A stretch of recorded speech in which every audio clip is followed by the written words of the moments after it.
దయచేసి అందరూ తలలు వంచినట్లయితే ప్రార్థన చేసుకుందాం.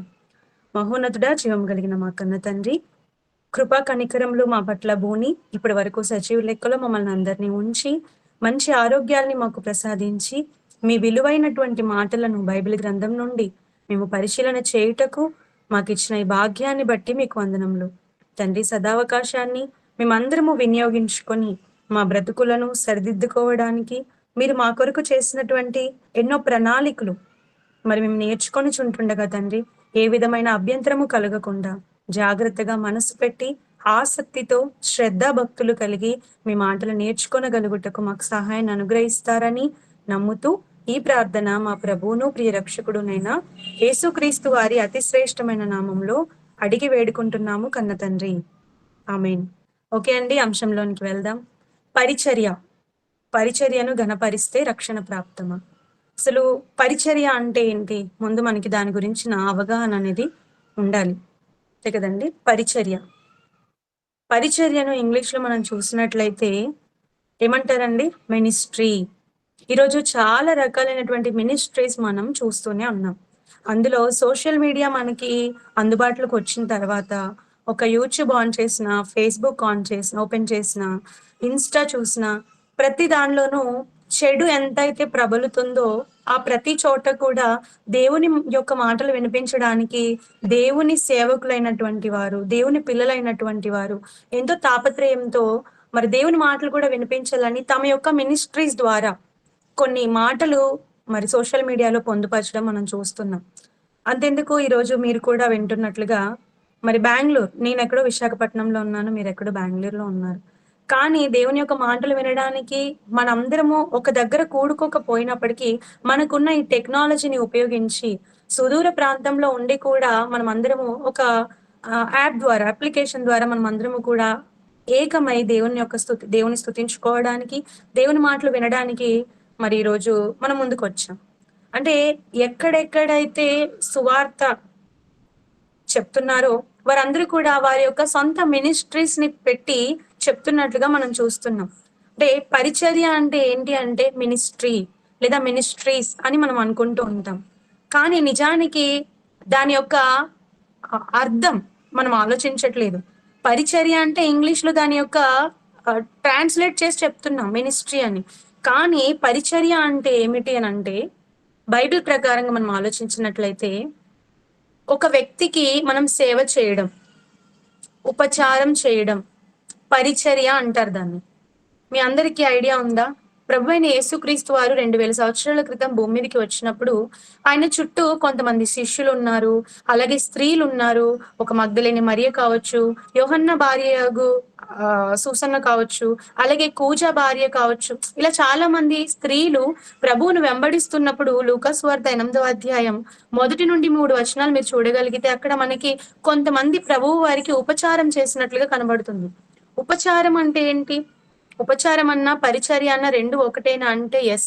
సర్వ్ చేయడం అంటే మనం వాళ్ళకి మన యొక్క వంతు మనం చేయగలిగినటువంటి పనిని వారికి చేసి పెట్టడం, లేదా మనం మాట్లాడుతున్నప్పుడు తెలుగు భాషలో అయితే సేవ చేయడం అంటారండి. పెద్దలైనటువంటి వారికి చిన్నపిల్లలు సేవలు చేస్తూ ఉంటారు. సేవలు. అలాగే ప్రభుత్వ అధికారులు కూడా ప్రజలను ఉద్దేశించి మాట్లాడుతున్నప్పుడు సదా మీ సేవలో అంటూ ఉంటారు. అంటే మేము ఎప్పుడూ కూడా మీ కొరకే పని చేస్తాము, మేము సర్వెంట్స్ అని చెప్తూ ఉంటారు. అందుకే మినిస్టర్ అంటారు. చూసారా, మీరు ఎప్పుడైనా గమనించారా? చీఫ్ మినిస్టర్ అంటారు. అలాగే ప్రైమ్ మినిస్టర్. మినిస్టర్ అంటే అర్థం ఏంటో తెలుసా అండి?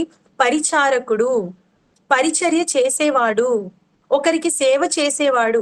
కానీ ఆ అర్థాలకి, ఆ యొక్క మాటలకి పూర్తిగా అర్థాన్ని మార్చేసి ఈరోజు మినిస్టర్ అనగానే అతనికి మనం పరిచర్యలు చేసేవారిగా మారిపోయాం.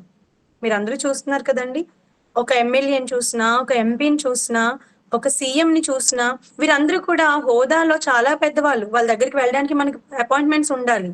చాలా క్రిటికల్ కండిషన్ అయితే తప్ప మనల్ని వాళ్ళ దగ్గరికి పంపించరు. అదేంటి, పరిచారం చేయవలసిన వారు మన చేత పరిచారం చేయించుకుంటున్నారు? అంటే లోకంలో సమాజానికి పరిచర్య అనే దానికి అర్థం తెలియకుండా పోయింది. కానీ ఈరోజు మనం బైబిల్ ప్రకారం ఆలోచించినట్లయితే పరిచర్య అంటే ఏంటి అంటే ఒక వ్యక్తి దగ్గర మనల్ని మనం తగ్గించుకొని మనం చేయగలిగినటువంటి పనిని లేదా మనము చేసేటటువంటి సేవలను ఎదుటివారికి అందించడం.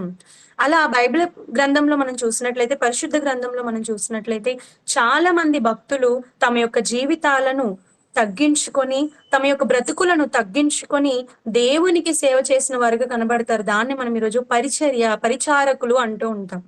చాలా మంది పరిచారకులు మన బైబిల్ గ్రంథంలో కనబడుతూ ఉంటారు. ఓకే. పరిచర్య అంటే ఏంటో మీకు అర్థమైంది అని అనుకుంటున్నానండి. మరింత వివరించాను కాబట్టి మీరు అర్థం చేసుకోగలుగుతారని అనుకుంటున్నాను. పరిచర్య అంటే మనల్ని మనం తగ్గించుకొని చేస్తున్న వ్యక్తిని గొప్ప చేయడం. లేదు ఒకవేళ దేవునికే పరిచారం చేస్తున్నట్లు అయితే మనము మనల్ని పూర్తిగా తగ్గించుకొని ఈ లోకంలో దేవుడే గొప్పవాడు, దేవుడు పూజార్హుడు అని దేవుని గొప్ప చేస్తూ మనల్ని మనం తగ్గించుకోవడమే పరిచర్య. అంటే దేవుని గొప్ప చేసేవారుగా మనం ఉండాలి. కానీ మన టైటిల్ వరకు మనం ఆలోచించినట్లయితే పరిచర్యను ఘనపరిస్తే, పరిచర్యను గొప్ప చేస్తే రక్షణ భాగ్యమా, రక్షణ ప్రాప్తమా అని అంటున్నాము. అంటే పరిచర్య అంటేనే తగ్గించుకోవడం. మరి అలాంటప్పుడు పరిచర్యను గొప్ప చేయడం అంటే ఏంటి? మీరు బైబిల్ నుండి ఒక మాటను చూసినట్లయితే దయచేసి ఎవరైనా చదవండి. కొరింథీయులకు అపోస్తలుడైన పౌలు గారు 2వ పత్రికను రాస్తూ 3వ అధ్యాయం 7వ వచనం చూడండి ప్రియులారా. దయచేసి అందరూ బైబిల్ ఓపెన్ చేసి చూడండి. దేవుని మాటలు కాబట్టి చాలా జాగ్రత్తగా మనం వినాలండి. సిస్టర్ చదవండి. మరణ కారణముగు పరిచర్య రాళ్ల మీద మరణ చెక్కబడిన కారణమగు పరిచర్య. జాగ్రత్తగా నోట్ చేసుకోండి. మరణ కారణమగు పరిచర్య. మనం పెట్టిన టైటిల్ ఏంటండి? పరిచర్యను గణపరిస్తే రక్షణ అని చెప్తున్నాం. పరిచర్య వలన కావాల్సింది రక్షణ. కానీ ఈ మాటలు మనం చూసినట్లయితే మరణ కారణమగు పరిచర్య అంటే మరణానికి కారణమయ్యే పరిచర్య కూడా ఉందా? ఇంకా క్రిందికి చదవండి. రాళ్ల మీద చెక్కబడిన అక్షరములకు సంబంధించినదైనను మహిమతో కూడినదాయను. మహిమతో కూడినదాయను. చూడండి ఇక్కడ ఏమంటున్నారు పౌలు గారు రాస్తూ, మరణ కారణమగు పరిచర్య ఎలా రాయబడింది? రాళ్ల మీద చెక్కబడింది, అక్షరాలకు సంబంధించింది. అయినా సరే అది ఎలా ఉంది? మహిమతో కూడింది. మహిమ అనగానే ఏంటండి? దాన్ని మనం ఎలా చూస్తాం? ప్రైజింగ్, లేదంటే గొప్పగా చూస్తూ ఉంటాం, అంతే కదండి. నెక్స్ట్ ఇంకో మాట, దాని పక్కన మాట చూడండి, దాని క్రింది మాట చూడండి. అందుకే మోషే ముఖము మీద ప్రకాశించుచుండిన ఆ మహిమ తగ్గిపోవునదైనను ఇశ్రాయేలీలు అతని ముఖము తేలి చూడలేకపోయేరి. ఇట్లుండగా ఇంకా 9వ వచనం చూడండి. 9వ వచనం, శిక్షా విధికి కారణమైన పరిచర్యయే మహిమ కలిగినదైతే నీతికి కారణమైన పరిచర్య ఎంతో అధికమైన మహిమ కలదగును. అత్యధికమైన చూడండి జాగ్రత్తగా. చాలండి, థ్యాంక్ యూ. మరణ కారణమగు పరిచర్య కనబడుతుంది. 9వ వచనానికి వచ్చేసరికి శిక్షా విధికి కారణమయ్యే పరిచర్య అంటున్నాడు. అవునండి, శిక్షా విధికి కారణమైన పరిచర్య అంటున్నారు. అంటే పరిచర్యలో 2 రకాలు మనకు కనబడుతున్నాయి. ఒకటి మరణానికి తీసుకువెళ్తుంది, అంటే శిక్షలోనికి తీసుకొని వెళ్తుంది.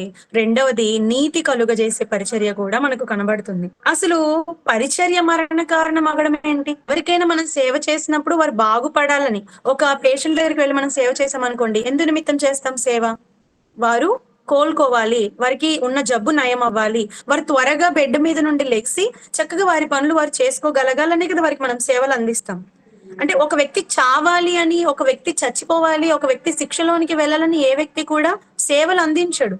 కానీ ఇక్కడ పరిచర్య అంటే సేవ చేయడం అని మనం అనుకుంటే, మరణ కారణమగు పరిచర్య అంటున్నాడు, శిక్షా విధికి కారణమైన పరిచర్య అంటున్నాడు. అసలు ఏంటి ఆ శిక్షా విధికి కారణమైనటువంటి పరిచర్య? ఒకసారి చూడండి, ద్వితీయోపదేశకాండం చూడండి, 17వ అధ్యాయం 12వ వచనం. మరియు ఎవడైనా మూర్ఖించి ఇక్కడ నీ దేవుడైన యెహోవాకు పరిచర్య చేయుటకు నిలుచు యాజకుని మాటనే గాని ఆ న్యాయాధిపతి మాటనే గాని విననొల్లని ఎడల వాడు చావవలెను. అట్లు చెడు. చూడండి ఇక్కడ జాగ్రత్తగా వినండి, చాలండి. ఎవడైనను మూర్ఖించి అంటే నాకు అంతా తెలుసులే, నేను ఏదైనా చేయగలనులే అని ఎవరైనా మూర్ఖించి అక్కడ నీ దేవుడని యెహోవాకు పరిచర్య చేయుటకు నిలుచు యాజకుడు. అంటే పాత నిబంధన కాలంలో కూడా అనేకమైనటువంటి భక్తులు లేదా మరి ముఖ్యంగా చెప్పాలంటే యాజకుడు, ప్రీస్ట్స్ అంటారండి. హై ప్రీస్ట్ ఉంటారు, అలాగే ప్రీస్ట్స్ ఉంటారు. వీరు దేవునికి యాజకులుగా గుర్తింపబడ్డారు. అలాంటి వారు ఏం చేస్తున్నారు? యెహోవాకు పరిచర్య. అంటే వారు చేసే పనంతా ఎవరి కోసం అన్నమాట? వారి కుటుంబాలను పక్కన పెట్టి, వారి పిల్లల్ని పక్కన పెట్టి, వారికున్న ఫంక్షన్స్ గాని, విందులు గాని ఇవన్నీ పక్కన పెట్టి నిరంతరము యాజకుడు దేవుని ముందు నిలవవలసిన వాడు. నిరంతరము ప్రజల పక్షాన యాజకుడు దేవునితో మాట్లాడవలసిన వాడు. అంటే ప్రతినిధిగా ప్రజల పక్షాన నిలబడవలసిన వాడు. అలాంటి అతని గురించి దేవుడు అంటున్నాడు, యెహోవాకు పరిచర్య చేయు యాజకుడు. అలాంటి యాజకుని మాట గాని ఒకవేళ దేవునికి పరిచర్య చేసి న్యాయాధిపతి అయినా సరే అతని మాట గాని మీరు వినకపోతే మీకు వచ్చే శిక్ష ఏంటో తెలుసా? చావు. అలాంటి వారిని మీలో ఉండకుండా చంపేయాలి. అలాంటి వారిని మీరు హతం చెయ్యాలి అని దేవుడు చెప్తున్నాడు. నిజంగా పాత నిబంధన కాలంలో ఎంత కఠినమైన శిక్షలు ఆలోచించండి. ఇప్పుడు అలా జరుగుతుందండి. ఇప్పుడు కూడా ఎంతో మంది పరిచర్య చేస్తూ ప్రతి పట్టణంలోనూ, ప్రతి రాష్ట్రంలోనూ తిరుగుతున్న వాళ్ళు మనకు కనబడుతున్నారు. మరి అలాంటప్పుడు చాలా చోట్ల పరిచారకుల మీద, దేవుని సేవకుల మీద, దేవుని దాసుల మీద ఎంతో మంది చేయి చేసుకుంటున్నారు. కొన్ని చోట్లయితే మనకు తెలియట్లేదు గాని వారిని చంపుతున్నారు. వారి మీద పేడ నీళ్లు చల్లుతున్నారు. వారి బట్టలు చించుతున్నారు. వారిని దూషణ మాటలు ఆడుతున్నారు. ఇంత దారుణాలు జరుగుతున్నా ఒకప్పటి రూల్ ఇప్పుడు ఎందుకు అమలు కావట్లేదు ఆలోచించండి. ఒకప్పుడు పరిచారం చేసే ఒక దైవజనుడు, యాజకుడు అవ్వచ్చు, న్యాయాధిపతి అవ్వచ్చు, దేవుని ప్రతినిధులు ఎవరైనా అవ్వచ్చు, భక్తులు, వారిని ఎవరైనా వారి మాట వినకపోతేనే చావాలి అని అన్నాడు. మరి అలాంటిది ఈ రోజులో దేవుని పరిచారకులైనటువంటి వారు ఎంతో మంది దేవుని కోసం నిలబడి దేవుని మాటలు చెప్తుంటే వారి మాటలు వినగలుగుతున్నారా? వారి మాటలు వినకుండా వారి మీద ఇన్ని అగత్యాలకు పాల్పడుతున్నప్పుడు కూడా దేవుడు ఎందుకు చూస్తూ ఊరుకుంటున్నాడు శిక్ష విధించకుండా? అంటే ఇక్కడ జాగ్రత్తగా ఆలోచించండి. పాత నిబంధనలో ఉన్న పరిచర్య ఏదైతే ఉందో, యెహోవాకు చేసినటువంటి పరిచర్య చాలా కఠినమైనది. అలాంటి పరిచారకులను దేవుడు ఒక స్థాయిలో పెట్టాడు. వారికంటూ ఎవరు విలువ ఇవ్వకపోయినా వెంటనే శిక్షను అమలు చేశారు. కానీ దేవుడు క్రొత్త నిబంధనకు వచ్చేసరికి రూల్ ని మార్చాడండి. ఒకప్పటి పరిచర్య లాంటి పరిచర్య ఈ రోజు ఎవరు చేసినా నేను వెంటనే సీరియస్ అయిపోయినా, నేను ఒకవేళ శిక్షకు వారి మీద శిక్షను అమలు చేసిన వారందరూ కూడా చచ్చిపోతారు, నాకు దక్కకుండా పోతారు. కాబట్టి పరిచర్య అనేది ఎప్పుడు కూడా చావుకు లోను చేసేదిగా ఉండకూడదు, మరణానికి లోను చేసేదిగా ఉండకూడదు. పరిచర్య ద్వారా రక్షణ రావాలి అని దేవుడు కోరుకున్నారండి. మనం చేసేటటువంటి సేవల ద్వారా అనేకులు రక్షింపబడాలని దేవుడు కోరుకున్నారు. అందుకే పౌలు గారు కూడా కొలసీలకు రాస్తూ అంటున్నారు చూడండి. కొలసీలకు రాసినటువంటి పత్రిక 4వ అధ్యాయం 17వ వచనం. ఇక్కడ పౌలు గారు చెప్తూ చదవండి సిస్టర్. ప్రభునందు నీకు అప్పగింపబడిన పరిచర్యను నెరవేర్చుటకు దాని గూర్చి జాగ్రత్త పడమని అర్కిప్పుతో చెప్పుడి. ఏమన్నారండి? ప్రభువునందు నీకు అప్పగింపబడిన పరిచర్య, ప్రభువునందు నీకు అప్పగింపబడిన పరిచర్య నెరవేర్చడానికి దాని గురించి జాగ్రత్త, బీ కేర్ఫుల్. ఎందుకంటే జాగ్రత్త చెప్తున్నాడు? అది అర్కిప్పుతో చెప్పుడి అని చెప్తున్నారు ఆయన. అంటే అర్కిప్పు అనే ఆయనకి మొదటి శతాబ్దంలో పౌలు గారు ఉన్న కాలంలో ప్రభువునందు అతనికి పరిచర్యను అప్పగించారు. ప్రభువు పరిచర్యను ఆయనకు అప్పగించి ఈ పరిచర్యను నెరవేర్చుకు నువ్వు జాగ్రత్త పడు అంటున్నారు. జాగ్రత్త ఎప్పుడు మనం చెప్తాం చెప్పండి? జాగ్రత్త అని ఎప్పుడు అంటాం? ముందు ప్రమాదం పొంచి ఉన్నప్పుడు, దాని వలన అపాయం వస్తున్నప్పుడు జాగ్రత్త అని చెప్తూ ఉంటాం. అలాగే అదే అపోస్తలుడైన పౌలు గారు తిమోతి గారికి కూడా పత్రిక రాస్తూ ఏం చెప్తున్నారు చూడండి.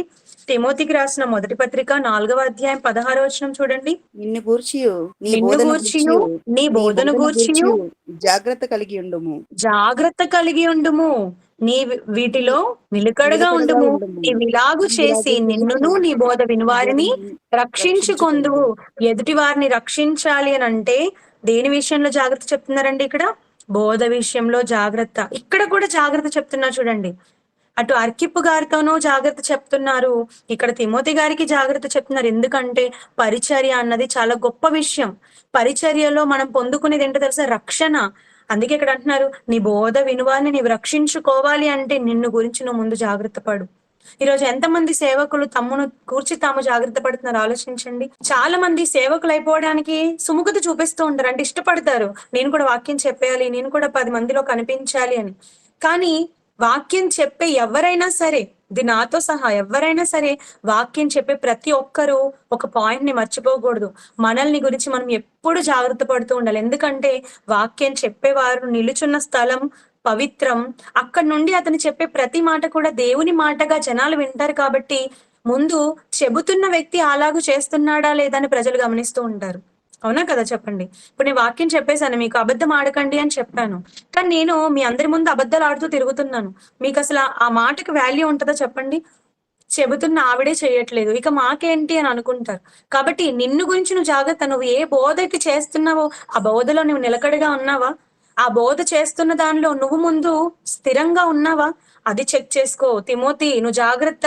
నీ బోధను వినేవారందరిని నువ్వు రక్షించు. అసలు మనం రక్షణ అనేదే కదండీ! మన మెయిన్ గోల్ ఏంటి చెప్పండి? ఈరోజు క్రైస్తవుడైన ప్రతి ఒక్కరి మెయిన్ గోల్ అంటూ ఏదైనా ఉంది అంటే ఫస్ట్ పరలోకం కొట్టాలి. పరలోకం కొట్టాలి అంటే భూమి మీద దేవుని పని చేయాలి. దేవుడిచ్చిన పని అనేక ఆత్మల యొక్క రక్షణ. మనము రక్షింపబడిన వారమే కాకుండా మన చుట్టూ ఉన్న వారందరిని కూడా మనం రక్షించాలి. రక్షించాలని కదా మన తాపత్రయం అంతా కూడా. ఈరోజు ఈ గూగుల్ మీట్ పెట్టడానికి గల కారణం ఏంటి? ఎంతో మందికి దేవుని వాక్యం తెలీదు. వారు వాక్యం వింటే వారి యొక్క ఆత్మలను రక్షించుకోవడానికి ఇంకా విశ్వాసంలో దృఢపడతారు. బలపడతారు అన్న సదుద్దేశమే కదండీ దీని వెనక ఉంది.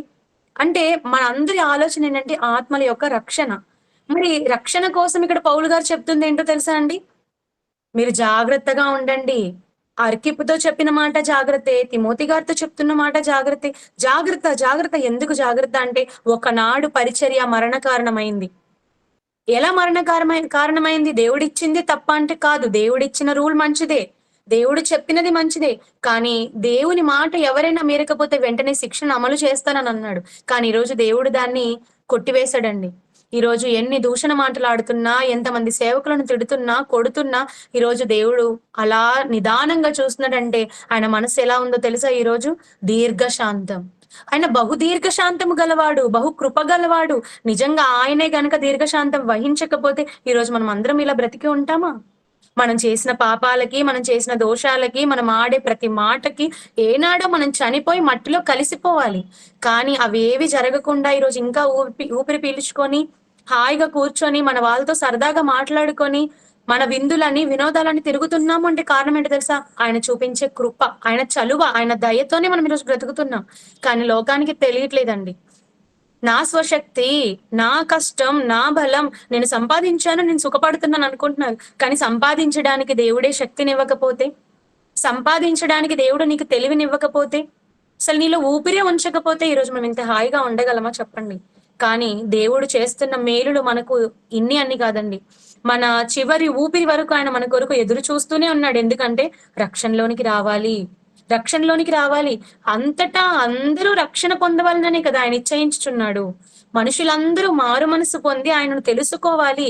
రక్షణలోనికి రావాలి అనే దేవుడు కోరుకుంటున్నాడు. అందు నిమిత్తమే ఈ రోజు మనకి పరిచర్య ఇవ్వబడింది. ఆ పరిచర్య మరణ కారణం అయ్యేది కాదండి. అందుకే ఈ పరిచర్యని పౌలు గారు అంటున్నారు, ఇలాంటి పరిచర్యని నేనేం చేస్తానో తెలుసా? ఈ పరిచర్య అనేకులను రక్షించేది కాబట్టి ఈ పరిచర్యని ఏమంటున్నారు చూడండి రోమీలకు రాసిన పత్రికలో.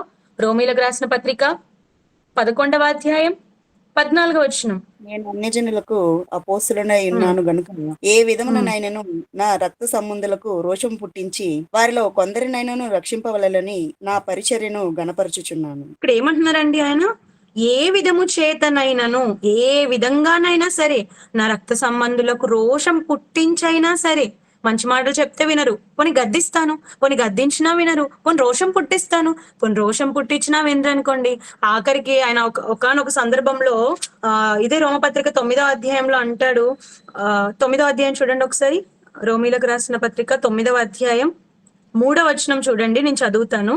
సాధ్యమైన ఎడల దేహ సంబంధులైన నా సహోదరుల కొరకు, నా సహోదరులను రక్షించాలి అని అంటే అవసరమైతే క్రీస్తు నుండి వేరే శాపగ్రస్తుడనై ఉండకూడదును. అసలు ఇది ఎంత పెద్ద మాట అండి, ఆలోచించండి. క్రీస్తు నుండి నేను పక్కకైనా వెళ్ళిపోతాను కానీ వాళ్ళని ఎలాగైనా నేను రక్షించాలి. ఆయన గోల్ చూడండి. అంటే ఈ మాటని అపార్థం చేసుకోకండి. అదేంటి పౌలు గారు క్రీస్తు నుండి వేరే శాపగ్రస్తుడు అవ్వాలనుకుంటున్నారని మనం మాట్లాడుతప్పుడప్పుడు అంటాం కదండి. మనం ఎక్కువ ఎవరైనా ప్రేమించినప్పుడు వారు మన కళ్ళ ముందు లేకుండా ఈ భూమిని విడిచిపెట్టి వెళ్ళిపోయినప్పుడు నేను చచ్చిపోయినా బాగుండేది వాళ్ళు బ్రతికి అని అంటాం. అంటే దాని అర్థం ఏంటి? ఇప్పుడు అతన్ని బ్రతికించి నేను చచ్చిపోతానన్నా కాదు. ఆ మాటలో ఆంతర్యం ఏంటి అనంటే మనం అంతలా ప్రేమిస్తున్నాం వాళ్ళని. ఇక్కడ పౌలు గారు కూడా అవసరమైతే నేను వేరైపోయినా పర్వాలేదు గానీ వారిని ఎలాగైనా నేను సంరక్షించాలి అని అంటారంటే ఆయన పెట్టుకున్న గోల్ ఎలాంటిదో ఆలోచించండి. ప్రియమైన దేవుని వారలారా. అంటే ఏ విధంగానైనా సరే రక్షించాలి. అదేనండి ఆయన గోల్. అందుకే ఇక్కడ అంటున్నారు 11వ అధ్యాయం 14వ వచనం. ఏ విధమునైనను నా రక్త సంబంధులకు రోషం పుట్టించైనా సరే వారిలో కొందరినైనా రక్షింపవలనని నా పరిచర్యను ఘనపరుచుచున్నాను అంటున్నాడండి. పరిచర్యను ఘనపరిస్తే రక్షణ వస్తుందా? అదే కదా మన టాపిక్. పరిచర్యను ఘనపరిస్తే రక్షణ వస్తుందా? ఏ విధంగానైనా సరే రక్షించాలనుకుంటున్నాడు. రక్షించాలంటే నేను ముందు నా పరిచర్యను ఘనపరుస్తాను అంటున్నారు. ఇక్కడ ఘనము అనగానే చాలా మంది ఎలా అర్థం చేసుకుంటున్నారంటే, ఈ రోజు ఉన్న బోధకులు కూడా చాలా మంది వారి యొక్క మినిస్ట్రీస్ యొక్క గొప్పతనాన్ని బయట పెట్టడం, లేదా వారిలో ఉన్నటువంటి స్ట్రెంగ్త్ ని చూపించుకోవడం. మా దగ్గర 1,00,000 మంది వస్తారండి, సండే వర్షిప్ కి మా దగ్గర లక్షల మంది వస్తారండి అంటే అది గొప్ప? అదా మినిస్ట్రీస్ ని ఘనపరచడం అని అంటే? లేదంటే మా దగ్గర చాలా గొప్ప గాయకులు ఉన్నారండి, చాలా చక్కగా పాడతారు, గాయకులు అంటున్నారండి, చాలా బాగా మేము దేవుని స్తుతిస్తామండి, ఇది మా పరిచర్యలో నుండి మేము చూపించే గొప్పతనం అండి, అలాగా అని చెప్తున్నారు ఇక్కడ పౌలు గారు. కాదండి. బాగా పాటలు పాడితేనో, ఎక్కువ మంది జనాలు వస్తేనో పరిచర్య ఘనం అవ్వదండి. అక్కడ ఇంగ్లీష్ లో మీరు చూసినట్లయితే రోమీయులకు రాసిన పత్రిక 11వ అధ్యాయం 14వ వచనంలో అక్కడ ఎక్కడైతే పరిచర్యను ఘనపరుచుచున్నానని అన్నాడు అక్కడ మ్యాగ్నిఫై అంటాడండి. మ్యాగ్నిఫై దాని అర్థం మీకు తెలుసు కదండి, చాలా మందికి తెలియకపోవచ్చు.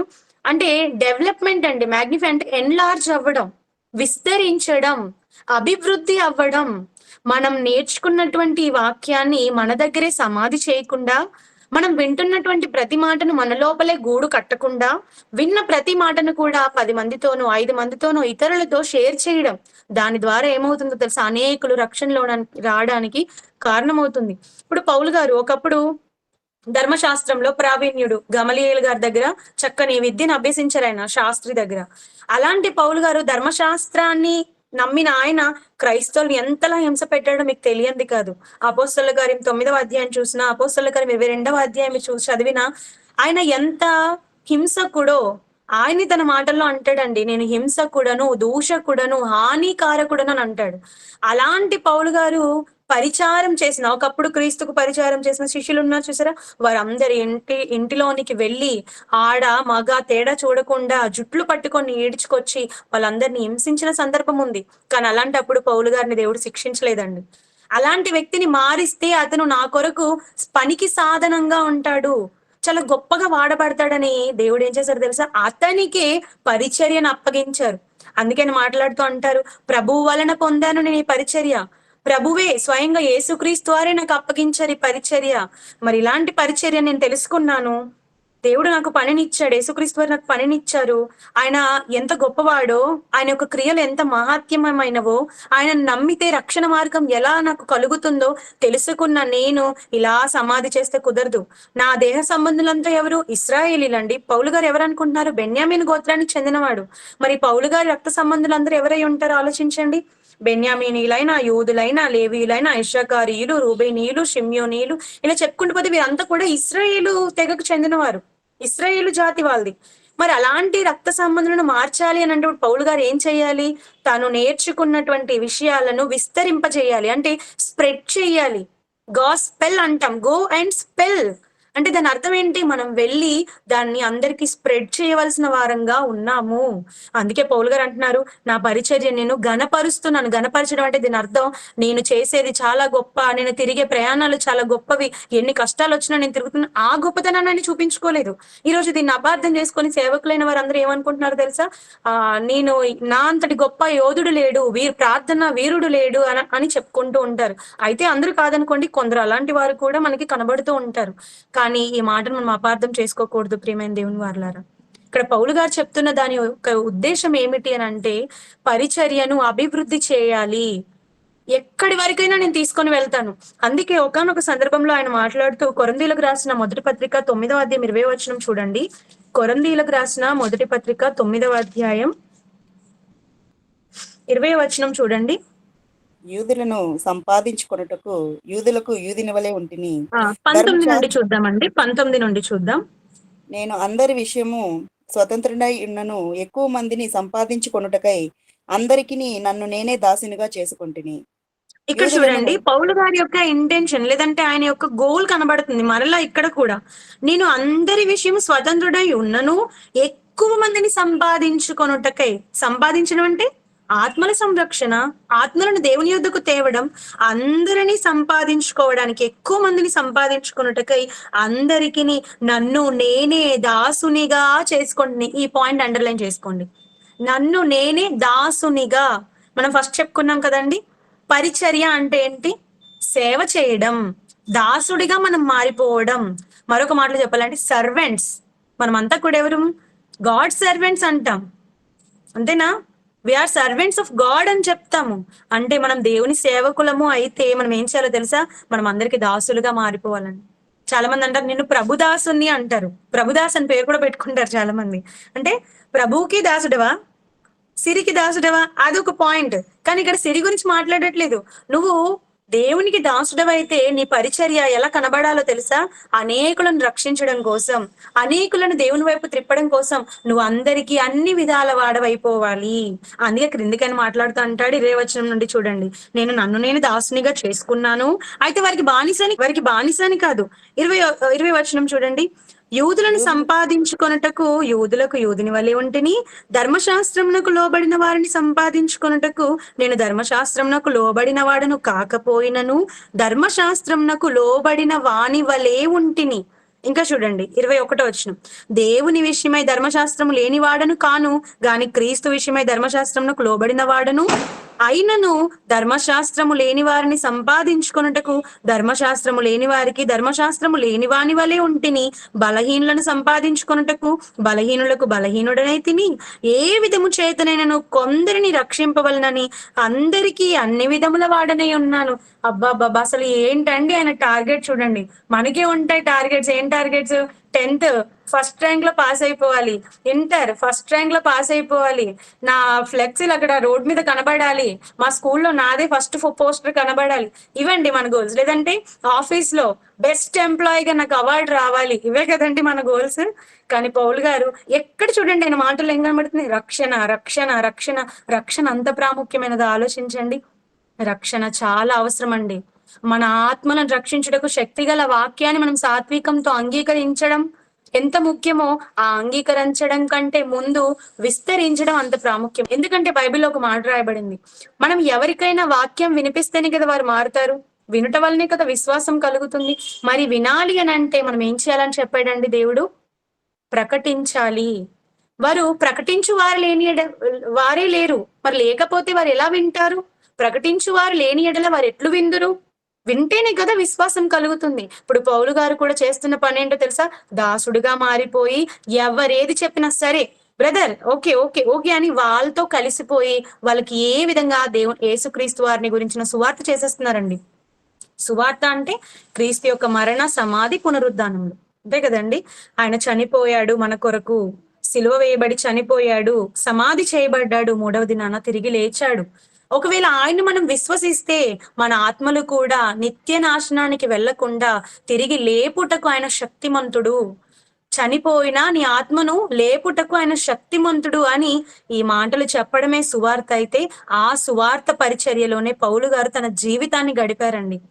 అందుకే ఆయన అంటారు, అపోస్తల కార్యం చూడండి ఒకసారి. అపోస్తల కార్యములు 20వ అధ్యాయం 24వ వచనం చూడండి. అయితే దేవుని కృపా సువార్తను గూర్చి సాక్ష్యం ఇచ్చుటేందు నా పరుగును నేను ప్రభు అయిన యేసు వలన పొందిన పరిచర్యను తుదముట్టింపవలెనని నా ప్రాణము నాకెంత మాత్రమును ప్రాణం ప్రియమైనదిగా ఎంచుకొనటలేదు. అసలు ఇక్కడ చూడండి ఇంకా షాక్ కదండి. తన ప్రాణాన్ని కూడా లెక్క చేయట్లేదండి.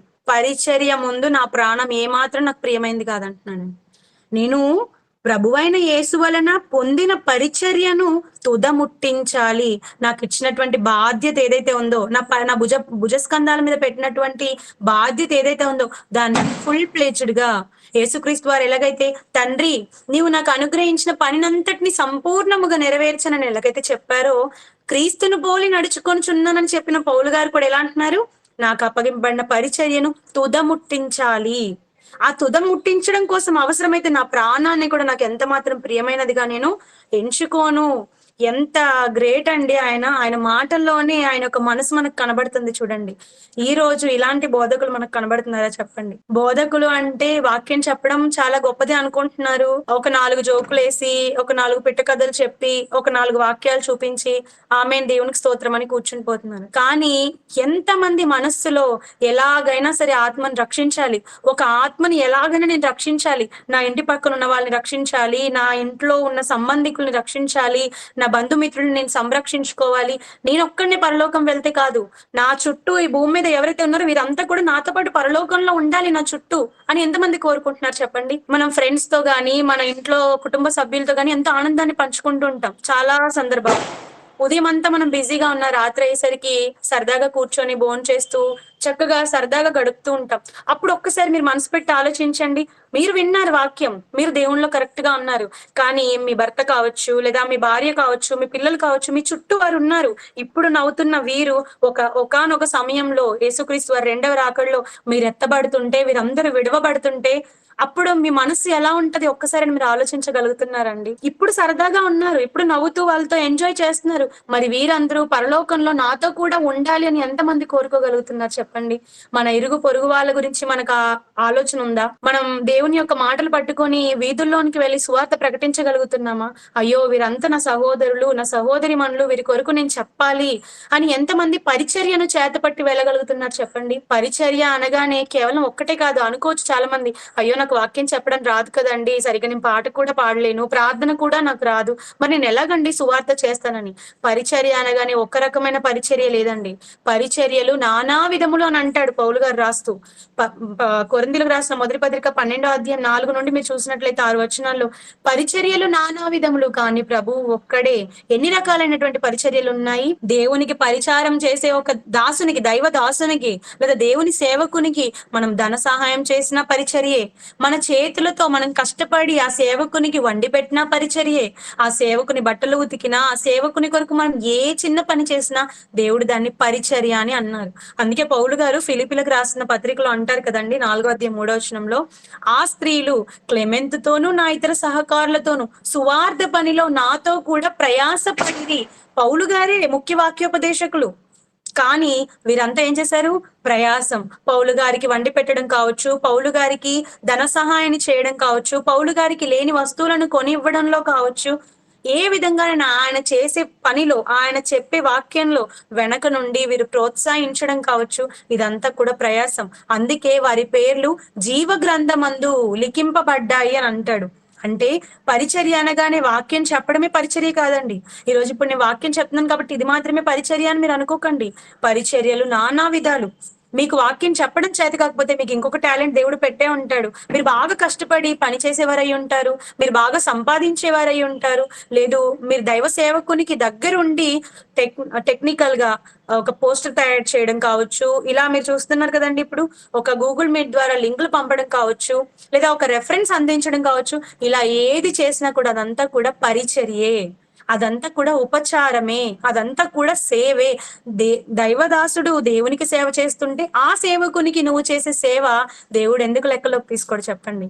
అయినా హెబ్రీ పత్రికలో అంటాడు కదండి, మీరు చేసిన ఉపచారమును మరచుటకు దేవుడు అన్యాయస్తుడు కాదు. మనం ఏ చిన్న పని చేసినా దేవుని కొరకు ప్రతిదీ నోటెడ్ అండి, నోట్ చేసుకుంటాడు ఆయన. ఎంత గొప్పవాడు ఆలోచించండి. మనుషులకు మనం ఎన్ని సహాయాలు చేసినా కృతజ్ఞత ఉండదు. 10,000 ఇచ్చినా 10 లక్షలు ఇచ్చినా ఒకానొక సమయంలో మనం దూషిస్తారు.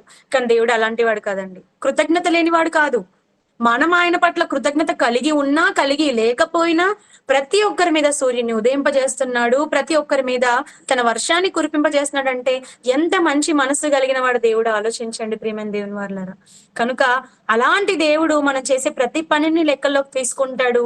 పరిచర్యను గణపరచడం అంటే ఇప్పుడు మీకు అందరికీ అర్థమైందా? పరిచర్యను గణపరచడం అంటే మనల్ని చూపించుకోవడం కాదు, మనల్ని గొప్ప చేసుకోవడం కాదు, నా మినిస్ట్రీ అని మన మినిస్ట్రీని గొప్ప చేయడం కాదండి. House of Jesus Christ Bengaluru వారు నిజంగా చాలా మంచి ప్రోగ్రామ్ కండక్ట్ చేస్తున్నారు. మరి దీని ద్వారా ఎంతో మంది వాక్యం తెలియని వారు వాక్యం విని దేవుని మనస్సు ఇదా, బైబిల్ గ్రంథంలో దేవుడు రాయించిన మాటలు ఇవా అని అర్థం చేసుకొని ఒక్కొక్క మెట్టు దేవుణ్ణిలో ఇంకా బలపడడానికి, ముందుకు వెళ్ళడానికి ఎంతో గొప్పగా ఈ యొక్క ప్లాట్ఫామ్ అనేది యూజ్ అవుతుంది అని నమ్ముతున్నానండి. దయచేసి దీన్ని ఆపకండి. ఎంతమందితో మీరు వీలైతే అంతమందితో కంటిన్యూ చేయండి. చక్కగా దేవుని మాటలు మీరు వినిపించండి. దీని ద్వారా పరిచర్య ఘనపరచబడుతుంది. పరిచర్య అంటే ఒక పలానా వ్యక్తి పేరుతో, ఇప్పుడు నా పేరు స్వాతి అండి. స్వాతి పరిచర్య కాదది. ప్రభువు పరిచర్య. ప్రభువు ఇచ్చిన పరిచర్య. అందుకే పరిచర్యలు నానా విధాలు కావచ్చు, కానీ ప్రభువు ఒక్కడే. పని చేసే వాళ్ళు 10 మంది కావచ్చు, కానీ చేస్తుంది ఒక్కరికే. మరి అలాంటప్పుడు మనలో తారతమ్యాలు ఎందుకు చెప్పండి? 10 మంది సేవకులు ఉన్నారు. ఒకరు వంట చేస్తున్నారు, ఒకరు బట్టలు ఉతుకుతున్నారు, ఒకరు గిన్నెలు కడుగుతున్నారు. కానీ అదంతా చేస్తుంది ఒకే యజమానునికే కదా. ఈరోజు మనం కూడా పరిచారకులం. మన వల్ల అయినంత పని మనం చేస్తున్నాం. మనం చేయగలిగినంత పని దేవుడికి చేస్తున్నాం. కానీ ఇదంతా ఎవరికి? మనుషులకు కాదు, దేవునికి. ఆ చేసే పనిలో ఆ దేవునికి మనం చూపించేటటువంటి ప్రేమలో, భక్తిలో ఎటువంటి లోపం లేకుండా జాగ్రత్త పడుతూ చేయమని చెప్తున్నారండి. ఆఖరికి పౌలు గారు అయితే తన ప్రాణాన్ని కూడా లెక్క చేయకుండా పరిచర్యని ముగించడానికి సిద్ధపడిపోయారండి. అలాగే మీరు స్టెఫెన్ గారి యొక్క కుటుంబాన్ని కూడా మనం చూడగలిగినట్లయితే పరిచర్యలు నానా విధములు అని చెప్తున్నాను కదండి. వారు ఎలాంటి పరిచర్య చేశారో చూడండి. స్టెఫెన్ ఇంటి వారి గురించి రాస్తూ కొరింథీయులకు రాసిన మొదటి పత్రిక 16వ అధ్యాయం 15వ వచనం చూడండి. స్టెఫెను ఇంటివారు అక్క యొక్క ప్రథమ ఫలమై ఉన్నారనియు వారు పరిశుద్ధులకు పరిచర్య చేయుటకు తమను తాము అప్పగించుకొని ఉన్నారనియు మీకు తెలియను. చూడండి, చాలండి. స్టెఫెను ఇంటి వారు ఏం చేస్తున్నారటండి? పరిశుద్ధులకు పరిచర్య. అంటే పరిచర్యలు చాలా రకాలు కదండి. వీళ్ళు పరిశుద్ధులు అంటే ఎవరు అనుకుంటున్నారు? వాళ్ళు ఏదో స్పెషల్ కేటగిరీకి చెందిన వారు అనుకుంటున్నారా? క్రీస్తు రక్తంతో కొనబడిన ప్రతి ఒక్కరూ పరిశుద్ధులేనండి. ఈరోజు దేవుడు మనల్ని ఎలా తీర్చాడు? మనమంతా దుష్టులము, దుర్మార్గులము, అపరాధములతో, పాపములతో చచ్చిన వారమై ఉంటుండగా క్రీస్తు యొక్క రక్తంతో కడిగి మనల్ని శుద్ధులుగా చేసి పవిత్రులనుగా చేశారండి. కనుక పరిశుద్ధులు అంటే ఎవరో కాదు, క్రైస్తవులు. దేవుని నమ్మి బాప్తిస్మం పొందిన ప్రతి ఒక్కరు కూడా క్రైస్తవులైతే ఆ పరిశుద్ధులకు పరిచర్య చేసే పనిలో ఉన్నారటండి. చాలా మంది మీకు తెలుసో తెలీదో, విశాఖపట్నంలో క్రైస్ట్ చర్చ్, జయశాల్ తాతయ్య గారు మీరు చూసే ఉంటారు. మరి సంఘంలో ఎవరికి బాలేదు అని తెలిసిన వెంటనే ఎవరి దగ్గర ఎంత ధనం ఉంటుంది, 55, 50, 200, 300, 500, 1000 రూపాయలు తమకు కలిగిన స్తోమతను బట్టి వారు ఇస్తూ ఉంటారు. ఎందుకంటే పరిశుద్ధుల కొరకైన చందా, పరిశుద్ధుల కొరకైన పరిచర్య. వాక్యం చెప్తేనే పరిచర్య అనుకోకండి. పరిచర్య అంటే చెప్పాను కదండి, సేవ.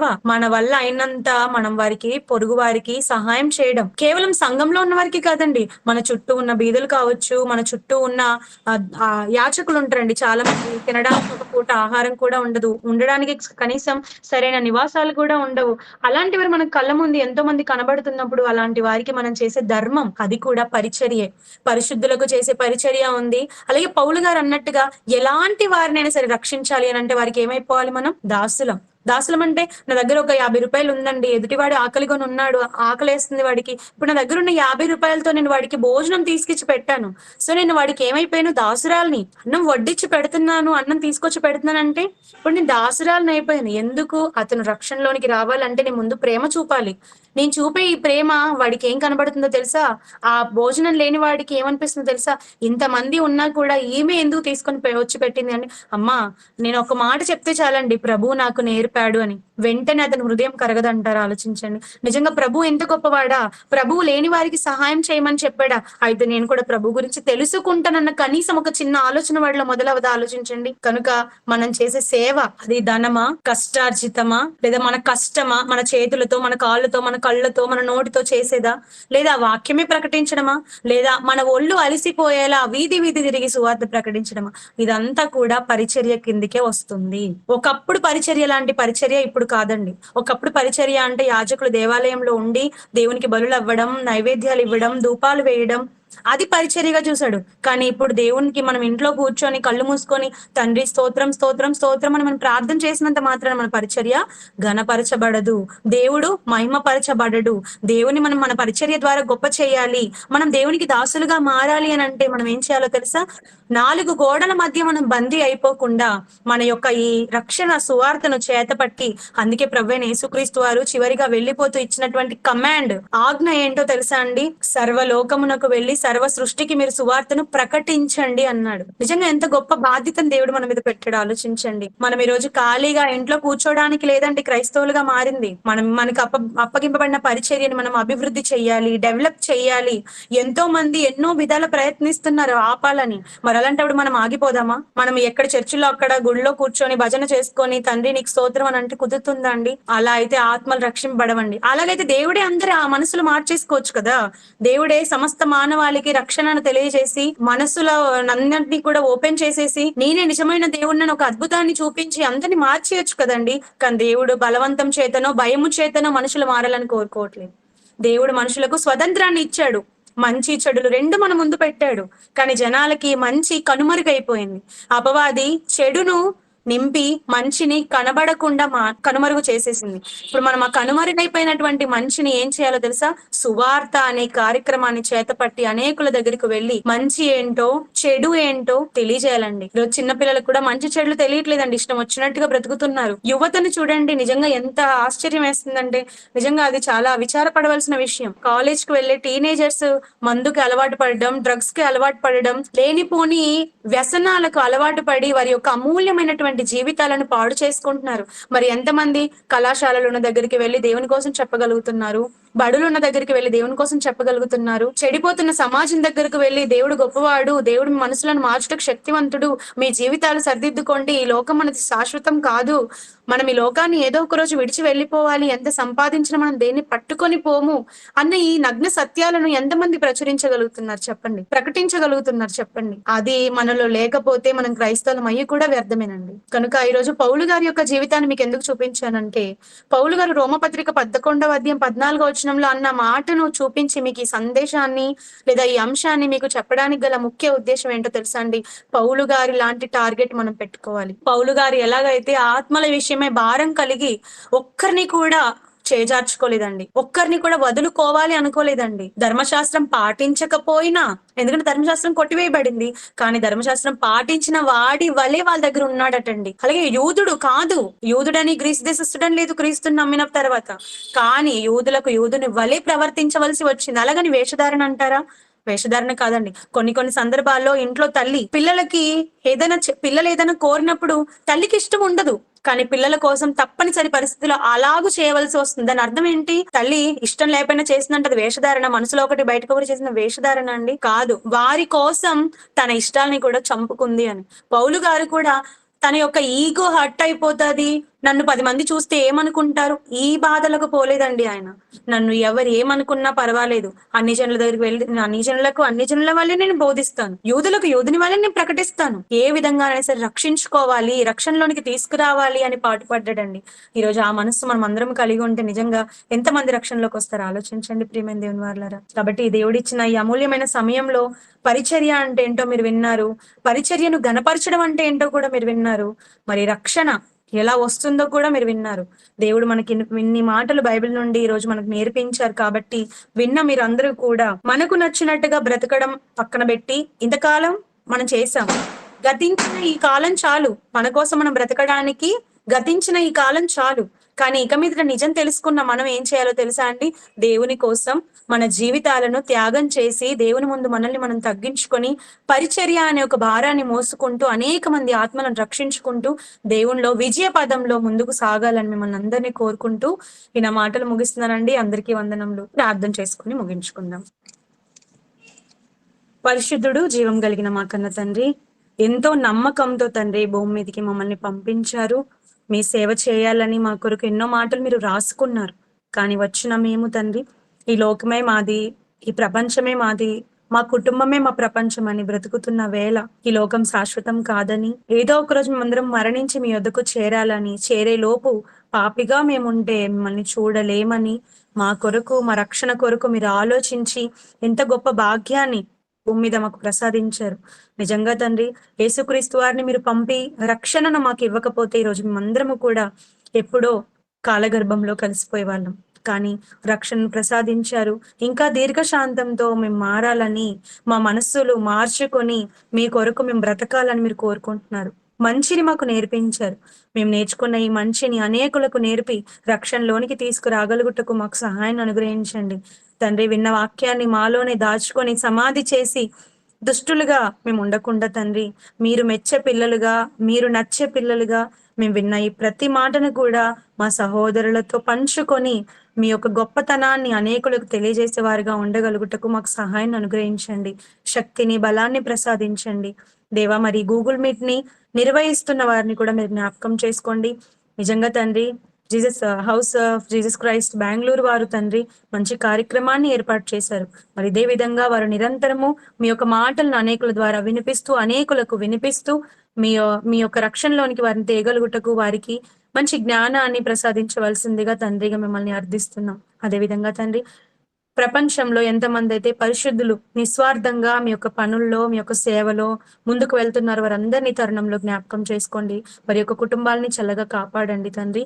ఇంకను మేము సువార్త భారం కలిగి సర్వ సృష్టికి సువార్తను ప్రకటించుటకు కావలసిన పరిపూర్ణ జ్ఞానాన్ని మాకు అనుగ్రహించవలసిందిగా వేడుకుంటూ, ప్రభువైన యేసుక్రీస్తు వారి దివ్య నామంలో ఈ ప్రార్థన అడిగి వేడుకుంటున్నాము కన్న తండ్రి, ఆమేన్.